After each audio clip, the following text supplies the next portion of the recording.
కథ అనేది చరిత్రకు, జీవితానికి, సాహిత్యానికి అనుబంధం వంటిదని జిల్లా రచయితల సంఘం ప్రధాన కార్యదర్శి డాక్టర్ పి చిరంజీవిని కుమారి పేర్కొన్నారు. ఆదివారం కాకినాడ సామర్లకోట రోడ్లో గల Kakinada ideal college of arts and sciences లో తూర్పుగోదావరి జిల్లా రచయితల సంఘం కాకినాడ వారిచే కథ ఏమిటి, ఎందుకు, ఎలా అనే అంశంపై ఒక సమాలోచన కార్యక్రమం జరిగింది. ఈ కార్యక్రమానికి సభాధ్యక్షులుగా వ్యవహరించిన జిల్లా రచయితల సంఘం ప్రధాన కార్యదర్శి డాక్టర్ పి చిరంజీవిని కుమారి మాట్లాడుతూ, కథ అనేది చరిత్రకు, జీవితానికి, సాహిత్యానికి అనుబంధం వంటిదని అన్నారు. మనిషి పుట్టగానే కథ వచ్చింది, బాల సాహిత్యం నుండి అద్భుత కథలు వచ్చాయని అన్నారు. ప్రారంభోపన్యాసకులు నండూరు రాజగోపాల్ మాట్లాడుతూ, పెద్దల నుండి విన్నదే కథ అని, అది జీవితంలో ఒక భాగమైందని పేర్కొన్నారు. డాక్టర్ వాడ్రేవి వీరలక్ష్మి మాట్లాడుతూ, వర్ణనలో, సంభాషణలో, కథ చెప్పడంలో లోతైన పరిజ్ఞానం ఉండాలని పేర్కొన్నారు.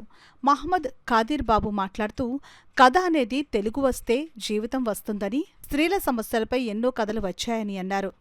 అవధానులు మణిబాబు ఆహ్వానం పలకగా పి వీరబాబు విద్యార్థినులు దేశభక్తి గేయాన్ని ఆలపించారు. ఈ కార్యక్రమంలో కథకుడు, సంపాదకులు అద్దెపల్లి ప్రభు, కవి సంధ్య 51వ సంచికను ఆవిష్కరించారు. ఈ కార్యక్రమంలో Kasibhatla Satyanarayana, Gottumukkala Venkata Narasimhasastri, doctor Kallakuri Sailaja, doctor T Viswanatharao, Indraganti Satyanarayana, Pendyala Kameswararao, Addepalli Jyothi, doctor MV Bharathalakshmi, Meka Manmatharao, doctor Challa Ravikumar, Krishnasri, Gowrinaidu, doctor Gajaraju Seetharamaswamy, Makinedu Suryabhaskar, Syed Salar, GV Krishnamraju, GVK Varma, doctor T Satyanarayana, doctor Sirisha, Seetharamaraju, Chintapalli Subbarao, doctor G Steven Raju, V Nageswararao, D Viswanatharaju, KTN Jyothi, Nitla Indira, doctor Abbayi తదితరులు పాల్గొన్నారు.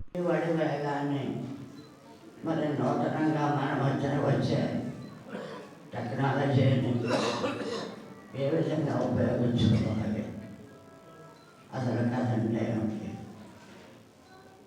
కథ ఎక్కడ పట్టింది? ఒక లెక్క ప్రకారం మనిషి పుట్టగానే కథ పుట్టింది. మనిషి పుట్టగానే నవ్వు వచ్చినా సరే, రాని సామైనా సరే, ఆ బిడ్డని చూడటానికి వచ్చిన ప్రతి వ్యక్తి నవ్వుతూ ఉంటాడు. కొత్త బిడ్డ పుట్టింది అని అది చెప్పుకోవడం మొదలు పెడతాడు. ఆనాటి నుంచి భుజం మీద పెట్టే తల్లి మొదలుకొని పక్కలో పడుకోబెట్టే అమ్మమ్మ దాకా కథ చెప్పుకుంటూనే పోతుంది. మనం బాగా చందమామ,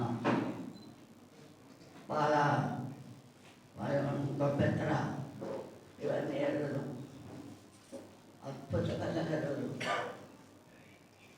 ఆనాడు పిల్లలు కదా, వీళ్ళు అద్భుత కథ